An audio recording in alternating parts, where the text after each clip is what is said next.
Kita persilakan dari Sisung Marinus, boleh kita persilakan ke panggung. Selamat malam semuanya.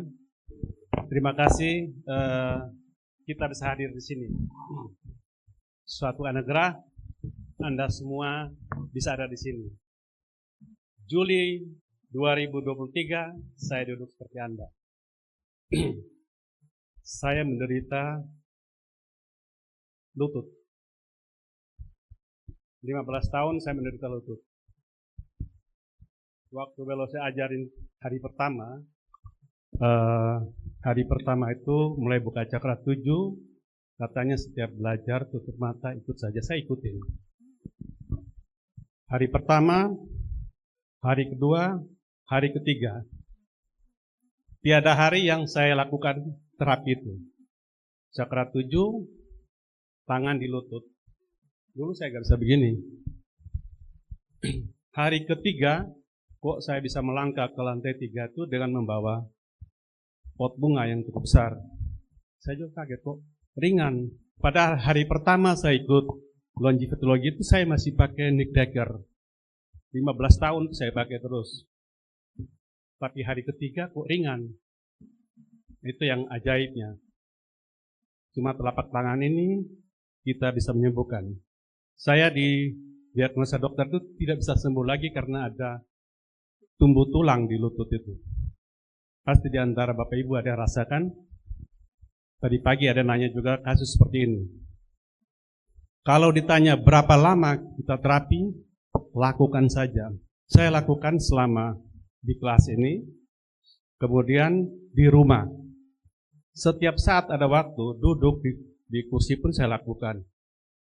Di gereja pun, mata saya tutup, saya lakukan, cuma saya mendengar khotbah saja. Jadi setiap saat. Kalau bilang sembuh total, tidak, sampai sekarang tidak. Kalau aktivitasnya tinggi.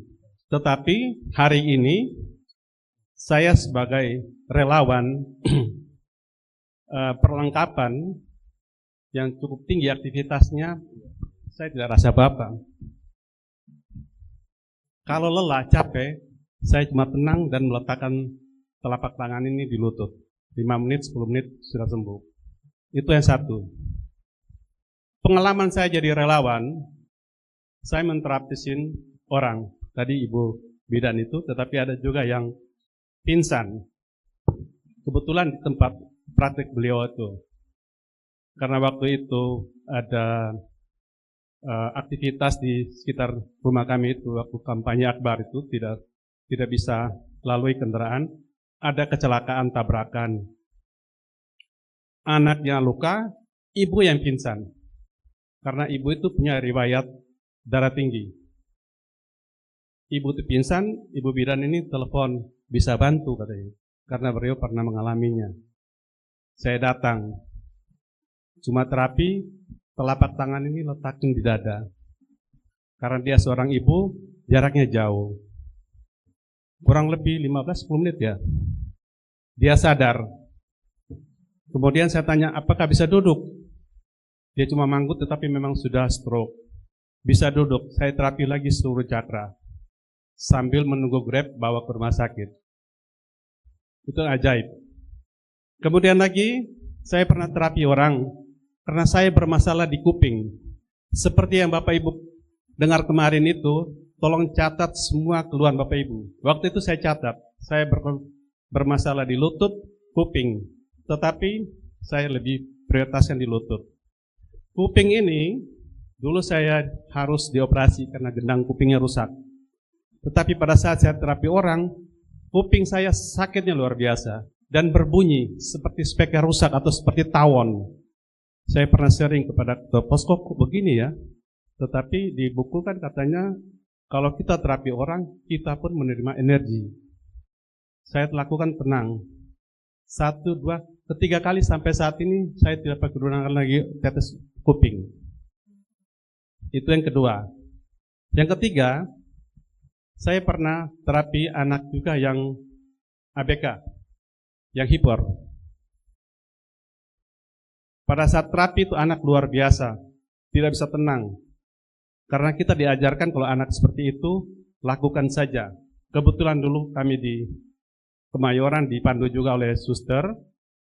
Dia bilang melakukan dengan cinta dan kasih. Melakukan anak seperti itu harus sabar. Jadi ketika anak itu jalan kemanapun dia ikut, saya ikut saja. Dia naik mainan, saya ikut dari jarak jauh. Itu hari pertama dia gak bisa tenang. Minggu berikutnya dia datang. Sudah agak mendingan. Dia minta diterapi. Sudah bisa duduk tapi masih tinggi aktivitasnya. 3 kali kemudian, kali ketiga dia datang sudah bisa duduk diam.